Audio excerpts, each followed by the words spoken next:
se tient?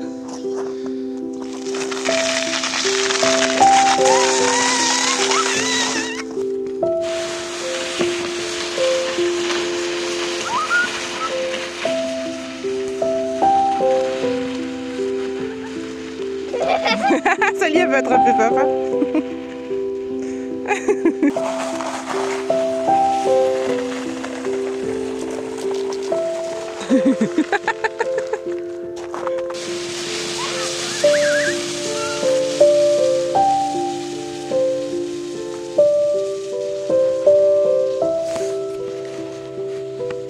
Il est mort de rire.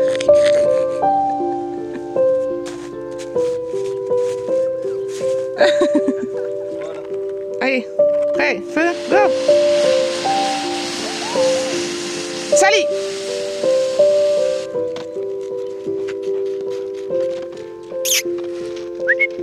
Sally, sit! C'est bien ma fille. Chope, chope papa!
Ça y est, je reviens vous parler, j'ai plein de blabla pour vous. Alors, pardonnez ma tête, je sors de la douche, j'ai lavé mes cheveux et c'est un peu, voilà. Puis j'ai la peau toute sèche, et c'est normal, c'est l'hiver et j'ai oublié de mettre ma crème. Je me suis fait un thé vert à la menthe pour me pepser un peu et je prends enfin le temps de venir parler. J'espère que vous allez tous bien. Je crois que la dernière fois que je vous ai parlé en vlog comme ça, c'était... Bah, à part le vlog de lecture de Noël, je crois que la dernière fois c'était à l'automne dernier. Enfin, ça fait longtemps en tous les cas. Donc ça me fait un peu bizarre. Je suis un peu timide de revenir vous parler là en face caméra. Et en même temps... ça fait quelques semaines et ces derniers jours encore plus où je ressens le besoin de venir parler ici. Pas forcément de vider mon sac, mais de vous expliquer un petit peu où est-ce que je suis passée et par où je suis passée et pourquoi j'ai été assez silencieuse ces derniers temps. Rien de foufou, rien d'énormissime, pas de grande annonce, je vous rassure, enfin... normalement. Mais voilà. Du coup, c'est un vlog un petit peu particulier. Je vous ai montré ça et là des petits moments que j'ai filmés quand je pensais à le faire. Mais c'est vrai que j'ai beaucoup moins filmé les moments, on va dire, importants de notre quotidien parce que j'ai voulu juste en profiter sur le moment. Et c'est vrai que de devoir toujours penser à filmer, parfois, ça peut pas gâcher le moment, mais gâcher la spontanéité du moment. Du coup voilà, j'espère que ça fera quand même un joli petit vlog. Enfin, je suis en train de le monter. Alors, pour reprendre depuis, je crois que oui, donc les dernières fois que je vous ai parlé, même en story, c'était en décembre, il me semble. En fait, j'ai eu une fin d'année chaotique et à la fois très heureuse, mais extrêmement fatigante. Extrêmement fatigante. J'ai la sensation de ne pas avoir vraiment arrêté, enfin de ne pas m'être reposée ou de ne pas avoir rechargé les batteries. Enfin, on a une expression avec mon chéri, c'est de reprendre son souffle. Et on n'a pas repris notre souffle, et bah, moi surtout, parce que j'ai un chéri qui récupère vite. Mais comme l'essentiel de mon travail, moi, a été psychologique, et ben, je pense que c'est plus difficile de se remettre moralement que physiquement, quand on a une fatigue morale. Voilà.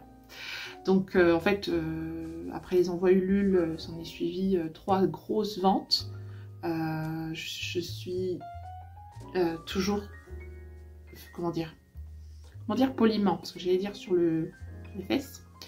Mais c'est un peu ça en fait, je suis complètement... Enfin, j'en reviens pas, même avec le recul, et même en sachant tout ce que j'ai fait, puisque hier encore je triais mon garage et j'ai fait toute une boîte avec uniquement que les bordereaux de colis, donc même pas les envois en lettres, hein, mais uniquement de colis, et j'ai rempli une énorme boîte avec 2 piles comme ça, juste des commandes qui sont parties par colis, c'est-à-dire depuis juste novembre et décembre. Hein. Enfin bref, j'en reviens toujours pas de la quantité de colis que j'ai fait, mais surtout de toutes les commandes qui ont pu être passées et du tournant que toute mon aventure créative a pu prendre. Et c'est vrai que du coup, je me suis délaissée au profit, entre guillemets, je sais pas si c'est très français ce que je dis, mais de satisfaire et d'honorer tout ce que... Enfin, un maximum en fait. Voilà. Par exemple, j'avais hésité à faire une collection de bougies de Noël. Je la pensais depuis très longtemps, j'avais quasiment tout prévu, mais c'est vrai que je me suis dit non, t'es trop fatiguée, tu peux pas la mettre en place et puis et tu vas pas tout honorer. Et en fait, c'est vrai que la demande était quand même très présente. Donc j'ai voulu répondre aussi à la demande et ça m'a fait plaisir, ça m'a fait... En fait, j'ai pris, je pense, beaucoup plus de plaisir à faire cette collection-là de bougies parce que du coup, je l'ai restreinte en nombre. J'ai fait une petite quantité. Enfin, une petite quantité, quand je dis une petite quantité, c'est-à-dire par rapport à ce que j'avais fait dans l'année, tout cumulé, enfin aux autres collections que j'ai pu faire. Donc, pour moi, c'était une petite quantité, mais en réalité, c'était déjà pas mal. Mais voilà, bref, ce que je veux dire par là, c'est que j'ai tout donné. Mais je l'ai payé quand même très cher. Je l'ai payé très cher en petits mots MAUX physique. Et puis, j'ai passé une période où moralement, j'étais vraiment pas dans le down, dans le sens déprime, hein, pas du tout. Mais plutôt un besoin de calme, de silence, de douceur et de repos moral profond en faisant des choses complètement à l'opposé de ce qui peut concerner mon travail. Même si j'ai toujours du mal à considérer que ce que je fais c'est mon travail. Parfois je pense que la limite elle est très fine. Étant donné que tout ce que j'aime faire, presque tous mes hobbies, constituent aujourd'hui mon travail, dans le sens mon gagne-pain, et ben, quand tout ce que vous aimez faire, c'est ce qui vous fait gagner votre vie, certes, vous passez vos journées à faire ce que vous aimez, mais quand il faut relâcher un peu la pression, ben, vos hobbies ne doivent pas être les mêmes. Parce que sinon, en fait, on a le sentiment de jamais arrêter de travailler. Donc, alors autant je dessine et je peins pour le plaisir pour moi, ça je le fais. Et d'ailleurs je le montre pas, je le montre jamais sur que ce soit de mes carnets, de petits croquis, parce que c'est toujours du... En fait je me mets vachement moins la pression, donc c'est vachement moins parfait, et c'est... Voilà. Et j'ai envie que ça reste un peu pour moi. J'écris dans mes journaux, mais c'est quelque chose qu'il faut, voilà, faut que ça reste privé. En fait, mon travail consiste à écrire, peindre, à dessiner, communiquer par le biais de vidéos, faire du montage, etc. Tout ça, c'était des hobbies que j'avais, en fait, qui aujourd'hui sont devenus mon métier, mais du coup, quand je veux me reposer, il fallait que je fasse autre chose. Voilà. Bref, donc je me suis reposée physiquement, même si il y a des, par exemple, j'ai avec tous les colis et tout qu'on a fait entre octobre et décembre, je dis on parce que ma sœur est venue m'aider, les enfants m'ont aidé, mon chéri m'a beaucoup aidé. Je me suis tapé des sciatiques, des maux de dos, des espèces de tendinites dans l'avant-bras, mais j'aurais pas pensé, hein, franchement, mais si. Donc bon, physiquement, mais ça va mieux quand même. Puis moralement, j'ai repris goût à retourner me faire des belles balades, à lire, à faire du cheval, puisqu'entre-temps on a accueilli Snow, notre petit dada d'amour, qui a participé énormément à mon mieux-être. Et voilà, et j'ai rempli mes journées, mes semaines, et ma tête, et notre vie, d'autres choses que ce qui pouvait concerner le travail. Si on ne fait que travailler, ça n'a aucun sens. Et si on fait de notre travail que ce qu'on aime, ça reste du travail, et il y a un moment où on risque de ne plus aimer ce qu'on fait. Et je ne veux pas arriver à ce point-là. Je ne veux pas un jour détester ce que je fais parce que... voilà. Par exemple, je vous donne un petit exemple. Je me suis rendu compte, et vous allez peut-être trouver ça idiot, stupide, hallucinant ou autre, mais je vous le dis. Pour ceux qui me suivent depuis longtemps, vous le savez, j'ai toujours été très disponible, entre guillemets, par message, parce que j'ai toujours pris chacun et chacune d'entre vous comme des copains, des copines, des amis, des connaissances plus. Je me suis d'ailleurs liée de fortes amitiés par le biais d'Instagram, des premiers challenges que j'avais organisés, etc. J'ai toujours répondu aux messages. Mais pas juste de répondre comme ça, d'entamer de vraies conversations, de faire des vocaux, de passer du temps à apprendre à vous connaître, etc. Et c'est vrai qu'en fait, l'année dernière, outre le fait que j'étais très occupée pendant la campagne Ulule, la création du livre, etc., les envois, et le fait que, surtout, ma communauté a grandi, et donc je me suis retrouvée avec des listes de messages non lus beaucoup plus importantes, et avec des personnes qui ne me connaissaient pas, donc en fait qui trouvaient ça bizarre que je ne réponde pas de suite ou avec des messages qui sont passés à la trappe, parce qu'en fait Instagram notamment trie les messages, il y en a qui sont en invitation qu'on ne voit pas, donc en fait c'était pas une volonté de pas répondre, mais bon bref. Et en fait en cumulant les messages sur Ulule, sur les commentaires YouTube, les mails, les formulaires de contact de ma boutique, Instagram, enfin toutes ces sources de messages différentes, mises bout à bout, ont fait pour moi une montagne de messages. Et il y a un moment où j'ai décroché et j'ai plus pu répondre parce que j'étais dans... Enfin, il fallait que je choisisse entre faire les colis, les envois ou répondre. Et bref, et j'ai eu des réflexions vraiment pas cool suite à ça.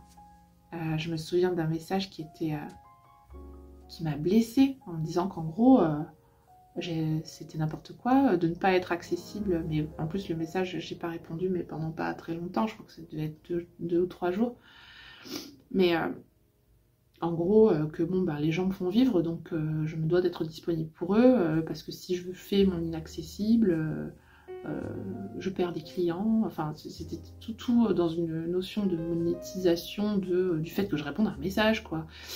Et bref, et moi je prends très à cœur ce type de remarques là, Et sachant que je culpabilisais déjà énormément de ne pas répondre. C'est-à-dire que moi, en fait, tout ça pour vous dire, bref, que j'ai développé une anxiété aux messages. Et j'ai du coup fait un blocus de tous les messages. Et je ne réponds à plus aucun message. Même de mes proches, même des mails des maîtresses, des choses de ma vie personnelle, de ma famille, je me suis mis à ne plus répondre parce que j'ai développé une angoisse des messages. Et il faut que je réponde dans la minute parce que sinon je sais que je reporte et après, et en fait ça se cumule. Là, à l'heure où je vous parle, hier j'ai fait un tri de mes mails. Il me reste 42 mails importants, enfin de personnes qu'il faut que je réponde. Sur Instagram, je ne les compte même plus parce que c'est plus. Les invitations, etc. Bon, ça c'est encore autre chose. Et ça m'angoisse. Et je sais qu'il va falloir que j'y aille, que je m'y mette, que je me penche dessus et que je réponde. Mais ça va me prendre énormément de temps. Et en plus, quand il y a des personnes qui m'écrivent et qui prennent le temps de m'écrire des choses gentilles et personnelles et qui me parlent d'elles, je ne verrai pas ne pas répondre à hauteur de ce que la personne m'a envoyé. Donc je m'investis beaucoup. Je me force pas, hein, attention. Mais la preuve que je me force pas, c'est que là je ne le fais pas parce que je ne m'en sens pas capable. Mais du coup, je veux prendre autant de temps que ce que la personne a pris de venir me parler, quoi. Parce que ça m'intéresse, ce que les personnes me disent, ça m'intéresse, et j'ai envie d'avoir et de conserver un vrai échange. Mais c'est vrai que j'ai pas une communauté incroyable en nombre, mais j'ai une communauté qui est incroyable parce qu'elle est investie et qu'on a des vrais échanges humains. Et je veux conserver ça. Mais c'est difficile. C'est difficile parce que ouais, j'ai l'impression que ça m'a généré une phobie. Ça me fait physiquement, ça me rend physiquement mal. J'ai l'estomac qui se noue de penser au message qu'il faut que j'aille répondre. Donc je vais le faire. Et du coup, je tiens à m'excuser pour toutes les personnes qui ont pu m'écrire il y a peut-être longtemps maintenant du coup, et à qui je n'ai pas répondu. Mais sincèrement, ce n'est pas personnel. C'est justement que je préférais prendre le temps de bien vous répondre.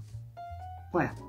Quoi qu'il en soit, j'ai décidé de prendre les choses en main parce que cet état-là me dérange, enfin être dans cet état-là me dérange et ne me ressemble pas. Et surtout, je veux pas rester dans cet inconfort. Donc j'ai mis quelques petites choses en place avant de démarrer l'année, entre guillemets, mais avant que Rain on the Window démarre l'année en fait. J'ai démarré l'année comme je l'entendais, dans le calme, dans l'introspection et dans le temps en famille. Mais je me suis interdit de commencer quoi que ce soit avant d'avoir réglé certaines choses et organisé et planifié, mais sereinement et avec réalisme, si je vais vous en parler aussi, ce qui va suivre pour moi. Je vous l'avais dit sur Instagram, je ne me suis pas fixée de résolution. Plus les années passent et plus je trouve le concept de prendre des résolutions, pour moi en tout cas, ça ne me convient plus à moi. J'ai plutôt eu envie de me donner des intentions et du coup ça met moins de pression et ça donne un fil conducteur qui n'est pas un renouveau absolu de janvier, mais plutôt une continuité de ce que j'ai pu entreprendre ou des leçons que j'ai pu tirer de l'année passée. Voilà.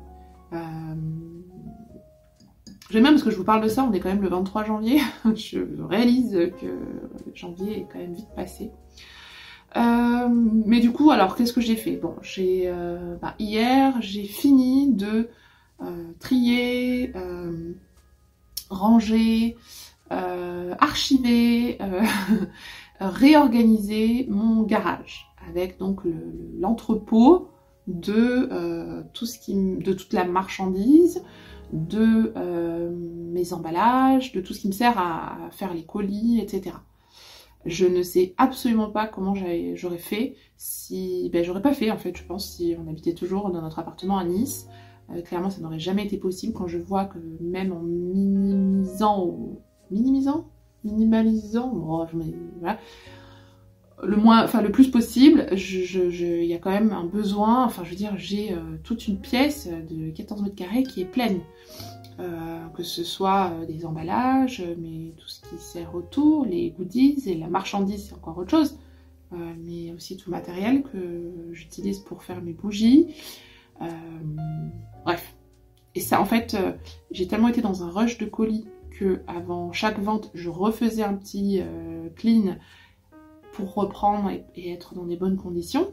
Mais la dernière vente de la collection de bougies, ça a été hyper intense et en fait pour moi c'était la dernière vente et après ça allait se calmer.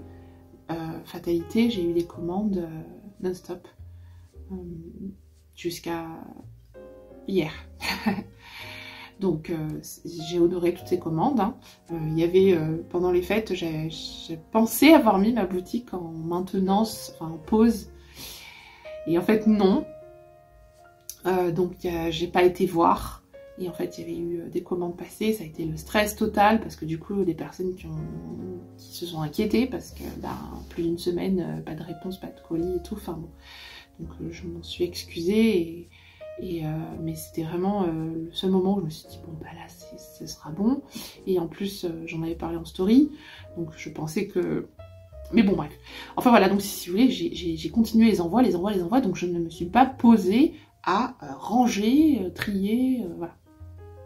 Donc il y en avait de partout. C'était horrible. C'était la pièce de l'angoisse.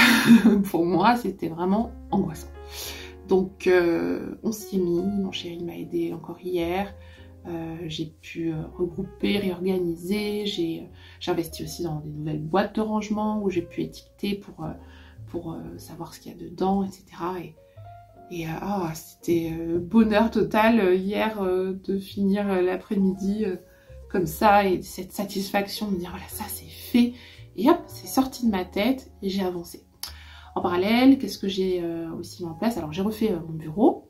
Je pense que je vous tournerai pour le coup une petite vidéo, elle sera vraiment pas longue parce que mon bureau, atelier, tanière, ce que vous voulez, mais en fait la pièce dans laquelle je suis, la pièce dans laquelle je travaille, tout ce qui est du côté créatif ou administratif, ou même quand je vous parle en vlog, généralement c'est ici, généralement.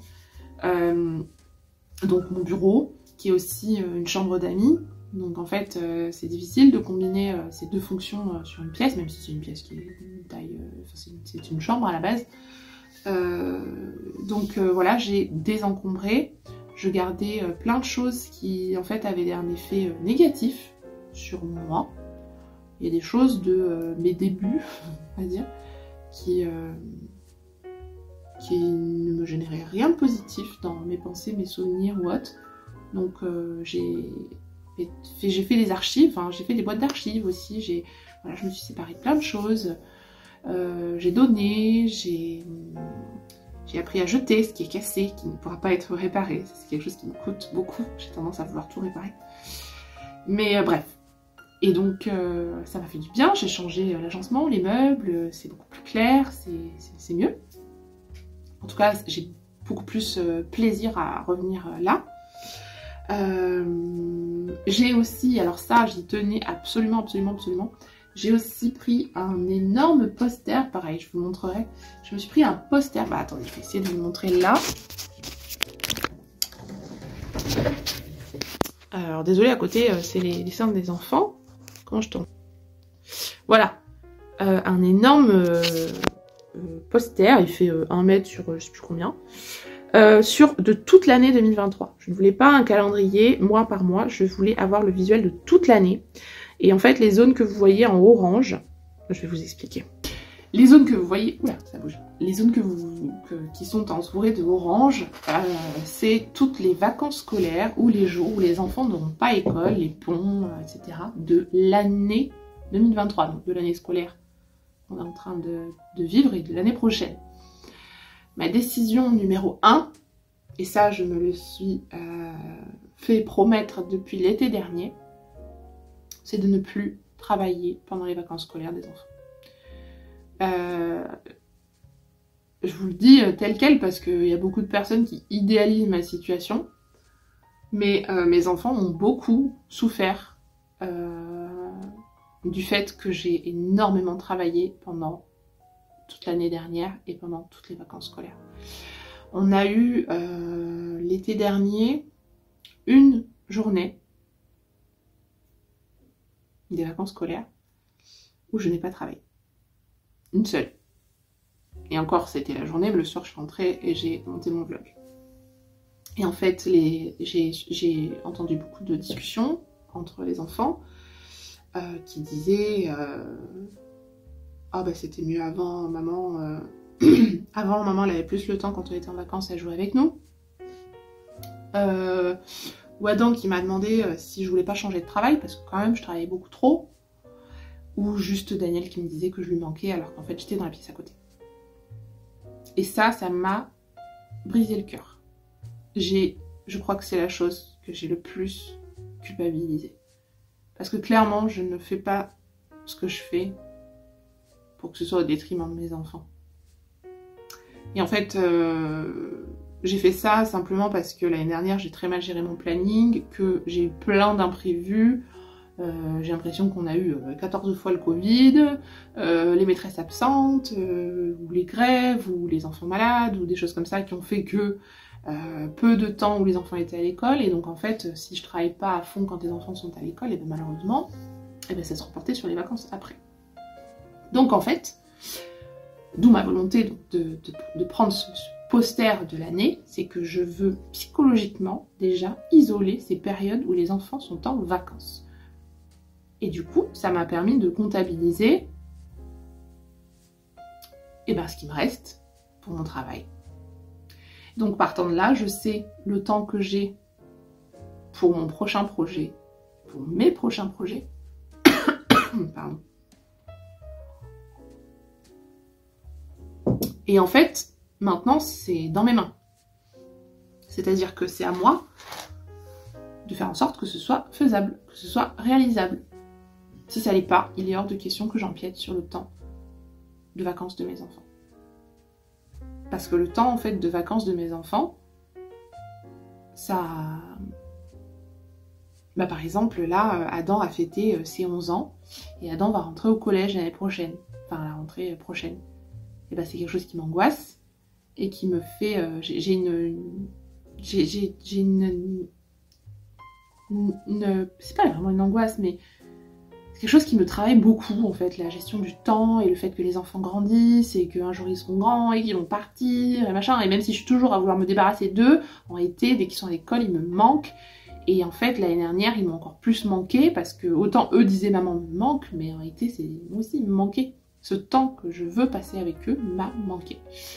Et je ne veux pas reproduire la même chose, je ne veux pas avoir le sentiment d'avoir perdu ou gâché du temps avec mes enfants. Voilà, donc comme ça a été une énorme culpabilité, je ne veux plus le ressentir. Et je pense qu'avec ce système où vraiment je m'interdis de travailler pendant les vacances scolaires, alors après attention, quand je dis ne pas travailler, je vais vlogger, donc je vais filmer, je ferai le montage, etc. Mais en fait l'année dernière, j'étais enfermée dans mon bureau du matin avant qu'il se lève, et jusqu'au soir, je sortais pour préparer le repas, ou préparer, voilà, on prenait le goûter ensemble, et j'allais faire un plouf dans la piscine par exemple l'été avec eux, mais c'était des petits moments très brefs.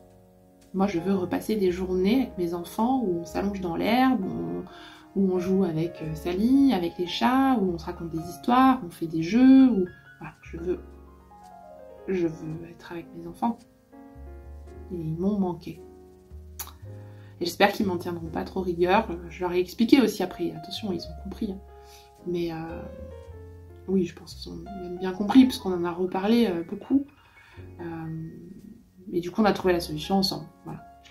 Mais voilà, je veux vraiment garder nos vacances. D'autant qu'on a des projets cette année. On a le mariage d'amis très très proches, enfin du meilleur ami de mon mari, sur la côte. On a un projet de voyage, un énorme projet de voyage, mais j'ai pas envie d'en parler tout de suite parce que j'ai peur de me porter la poisse, et donc je vous en parlerai parce qu'en fait je trouve ça sympa de vous embarquer dans toute la préparation de ce voyage, ça peut être cool.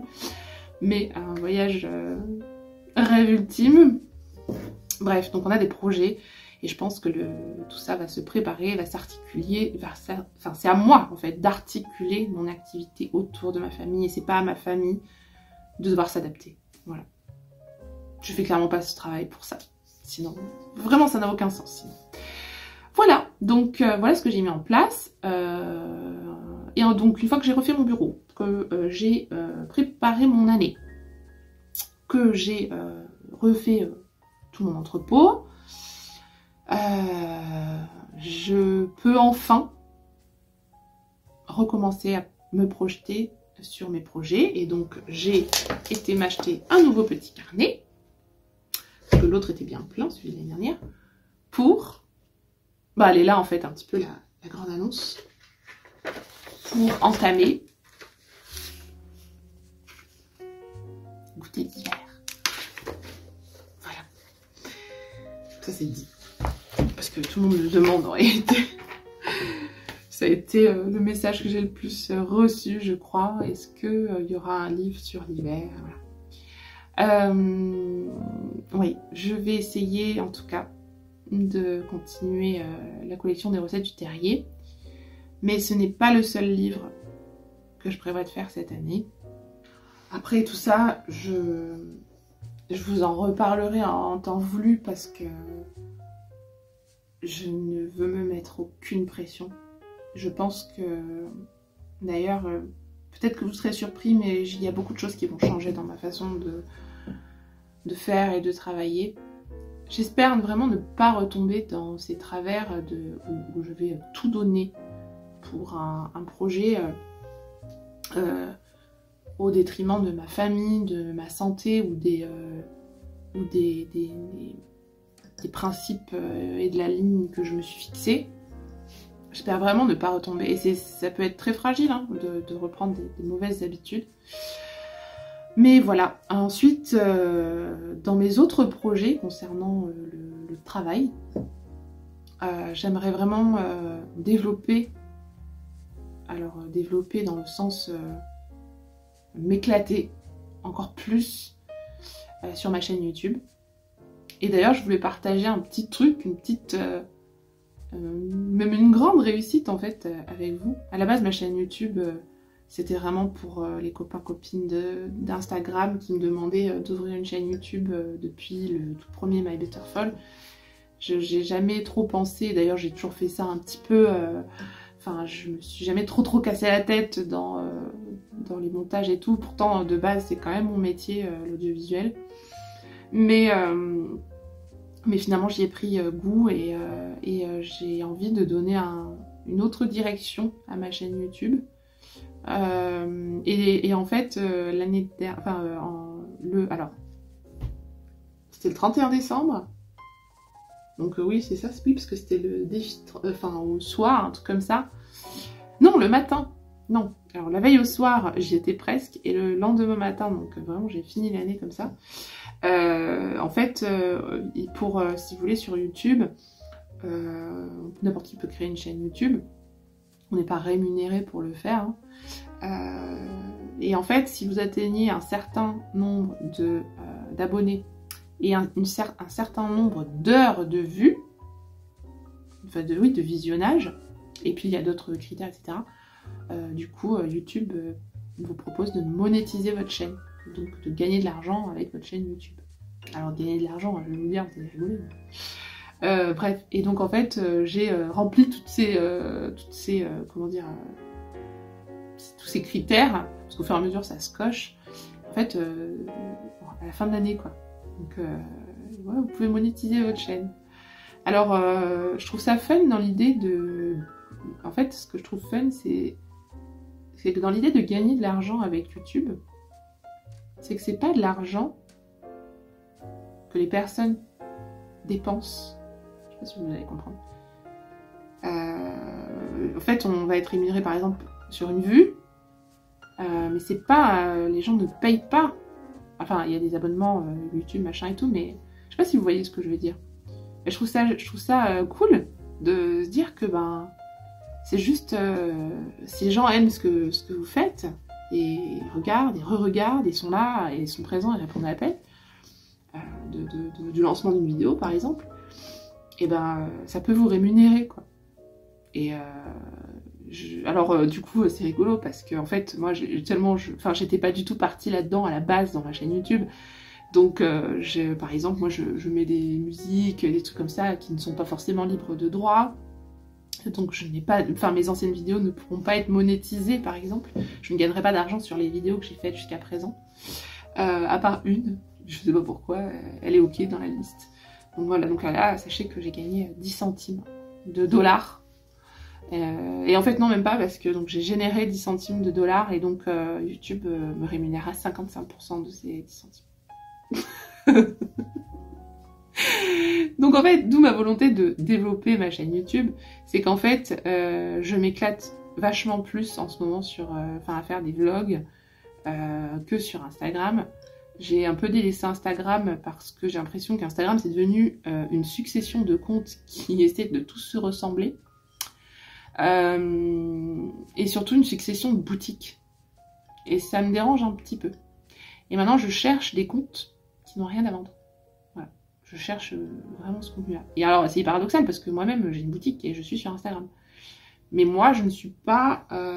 j'ai pas la volonté de m'en tenir, entre guillemets, que à Instagram. Et en plus de ça, ce qui me dérange avec Instagram, c'est qu'ils essaient de suivre ces phénomènes un peu de mode, où ils changent vachement leur principe fondamental. Par exemple, maintenant, c'est vachement sur les vidéos, les réels, etc. Alors qu'avant, c'était quand même la photo. Et je me rends compte que la seule plateforme, le seul réseau qui n'a pas changé, c'est YouTube. Depuis le début, YouTube est pareil. C'est le principe d'une vidéo, on regarde une vidéo, et voilà. Et en fait, ça correspond plus à mon univers, à mon métier de base. Je le rappelle, hein, j'ai fait des études d'audiovisuel. Il s'agirait de rentabiliser mes études, qui m'ont coûté très très très cher. Non mais sans rigoler, je me dis que finalement, c'est peut-être plus ce qui me correspond. Parce que j'ai vraiment du mal avec Instagram.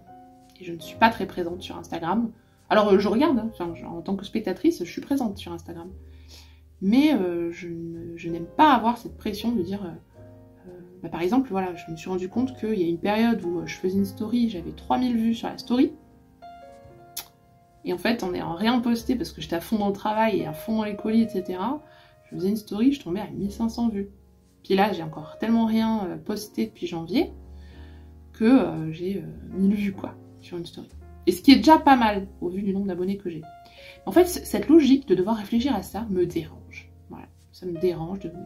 Je voyais pas Instagram comme ça. Voilà.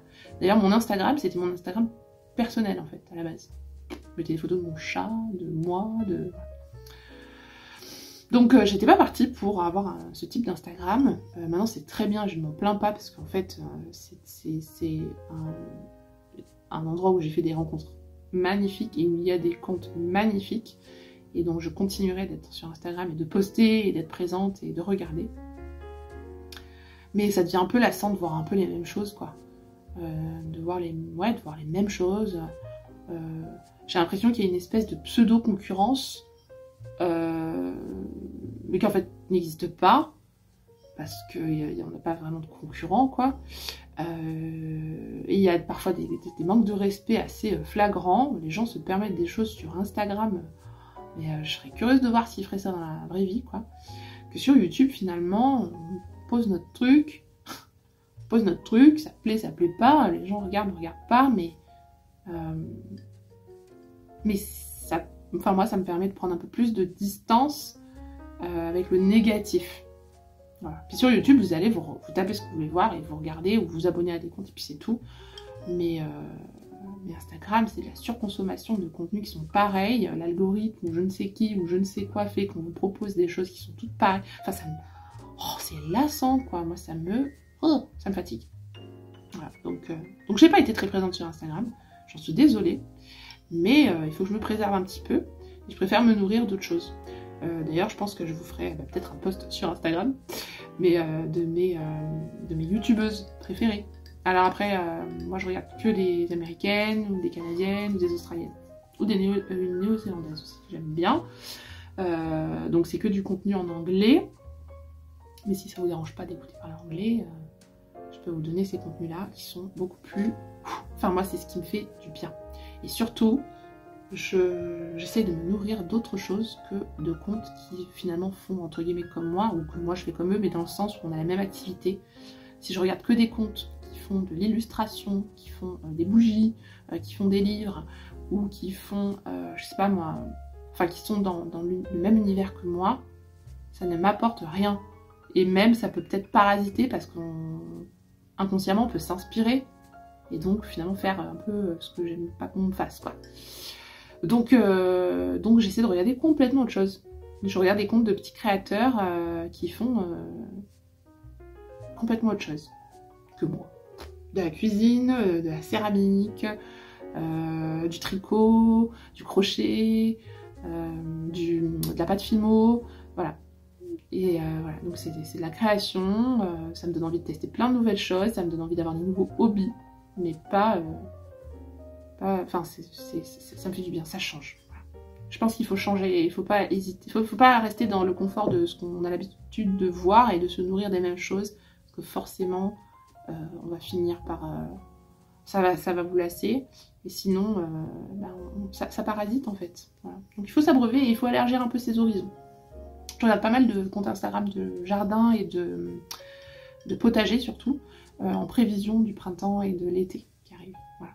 J'essaie d'anticiper cette année, parce que je croyais avoir anticipé l'année dernière, mais j'avais pas anticipé la sécheresse. Donc voilà. Voilà un petit peu en fait ce que j'ai mis en place depuis janvier. C'est tout récent. J'espère que tout ça va faire que j'irai vers du bien et que j'irai bien pour pouvoir vous communiquer des belles choses, des belles ondes, des belles créations. J'ai prévu plein de choses et en fait je les ai juste listées dans un carnet d'idées, et c'est idées de projet. Par contre, maintenant je parlerai des choses sans trop de pression, comme ça se fait, ça se fait pas, c'est pas grave. Mais voilà, surtout cette année, mon intention, ça va être le temps, le repos, la famille, et pas de pression. Voilà. Je pensais pas parler trop, mais finalement, je n'y couperai pas. Pipelette forever. Mon thé est froid. Ça, c'est un mug que j'ai reçu. J'ai reçu un énorme colis d'amour d'une d'entre vous qui m'a offert une poterie fait main. Et je ne le quitte plus, ce mug. Je l'adore. Il est parfait dans la contenance. Il tient au chaud juste ce qu'il faut. Je l'aime d'amour. Ah, par contre, je vous préviens, je suis en mode hiver. Je vais rester en mode hiver pendant un bon moment. Donc, vous allez voir des pulls un peu de Noël et du rouge et machin, et c'est normal. Je ne vais pas me forcer à switcher tout d'une saison en avance ou autre. Voilà, c'est dit. Bon, allez, je vous laisse. En tout cas, ça m'a fait plaisir de venir blablater ici. N'hésitez pas à venir discuter avec moi en commentaire. Je vous répondrai. Je vous fais des gros bisous. Prenez bien soin de vous. Restez au chaud parce qu'il fait très froid. Prenez soin de vous et de votre morale. Je vous embrasse et je vous dis à bientôt.